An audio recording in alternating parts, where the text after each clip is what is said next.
اعوذ باللہ من الشیطان الرجیم، بسم اللہ الرحمن الرحیم۔ السلام علیکم ورحمۃ اللہ وبرکاتہ۔ میں آپ کو خوش آمدید کہتی ہوں تجوید القرآن بائزی خان چینل میں۔ کلاس کے آغاز میں ہم اللہ تعالیٰ کے شکر گزار ہیں جس کی توفیق سے ہم اس نیک کام کا آغاز کر رہے ہیں، اور اس کام میں جتنے لوگ شامل ہیں اللہ سبحانہ و تعالیٰ ان سب کی زندگیوں میں آسانیاں پیدا فرمائے، آمین۔ یہ کورس خاص طور پر ان لوگوں کے لیے ہے جو یہ تو جانتے ہیں کہ قرآن مجید کیسے پڑھنا ہے، لیکن اسے پڑھنے کا صحیح طریقہ یعنی تجوید کے ساتھ پڑھنا نہیں جانتے۔ تجوید کیا ہے؟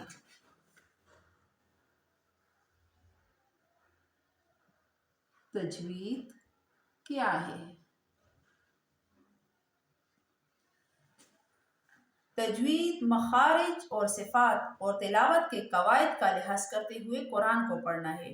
یہ تینوں چیزیں موجود ہیں قرآن کے ہر صفحے اور ہر سطر میں، اس لیے اس کا جاننا ضروری ہے۔ قرآن مجید اللہ تعالیٰ نے جبرائیل علیہ السلام کے ذریعے حضرت محمد صلی اللہ علیہ وآلہ وسلم پر نازل فرمایا تجوید کے ساتھ۔ آئیے ہم بھی اسی طرح قرآن کو پڑھنے کی کوشش کریں جس طرح حضرت محمد صلی اللہ علیہ وآلہ وسلم نے پڑھا ہے، اور تجوید سے ہم یہ کام آسانی سے کر سکتے ہیں انشاءاللہ۔ تجوید کی اہمیت کیا ہے؟ تجوید کا مطلب یہ نہیں کہ ہم قرآن کو اچھی آواز سے یا اچھی طرز سے پڑھیں۔ اچھی آواز سے پڑھنا کافی نہیں اگر حروف کے مخارج صحیح نہ ہو، حروف کے صفات درست ادا نہ ہو، تجوید کے قواعد میں غلطیاں ہو، مخارج میں غلطیاں ہو، جیسے کہ علیم کے معنی ہے علیم کے معنی ہے جاننے والا، خوب جاننے والا۔ واللہ علیم، اللہ خوب جاننے والا ہے۔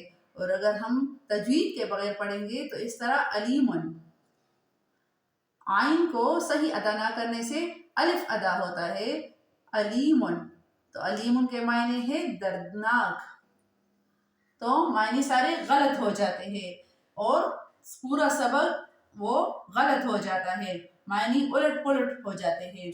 جیسے کہ قلب کے معنی ہے دل،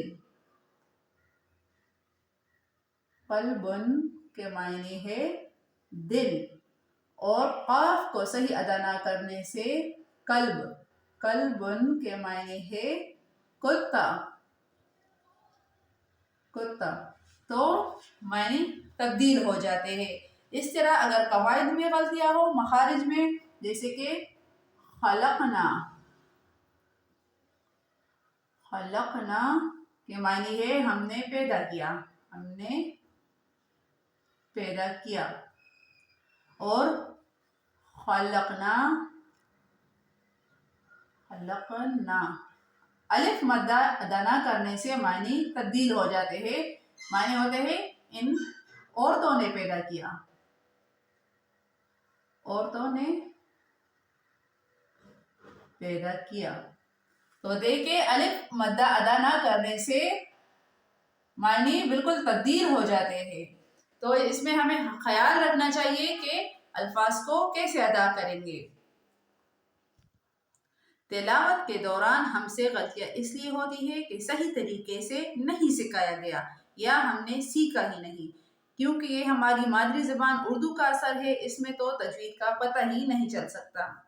یہ جو ہم کورس تجوید القرآن شروع کر رہے ہیں، اس کے مقاصد میں سے قرآن مجید کو تجوید کے لحاظ سے صحیح طریقے سے پڑھنے میں آپ کی مدد کرنا ہے، تجوید کے بنیادی قواعد کو اور ان کی اہمیت کو بتاتے ہوئے صحیح طریقے سے سکھانا ہے، اور ساتھ میں یہ بتاتے ہوئے کوشش کرنا ہے کہ یہ قواعد کیوں اہم ہے۔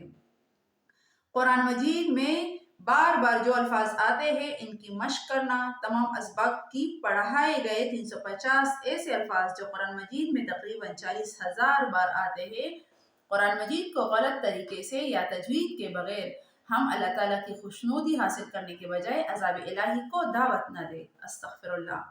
قرآن مجید کی درست طریقے سے تلاوت کرنے پر خود آپ کو خوشی ہوگی، دل کو سکون ملے گا اور پڑھنے کا مزہ آئے گا، اس لیے کہ آپ اور ہم سب اللہ سبحانہ و تعالیٰ کے کلام سے قریب ہوتے جاتے ہیں۔ اور ایک ضروری بات یہ کہ کیا تجوید القرآن کم عرصے یا کم وقت میں سیکھا یا سکھایا جا سکتا ہے؟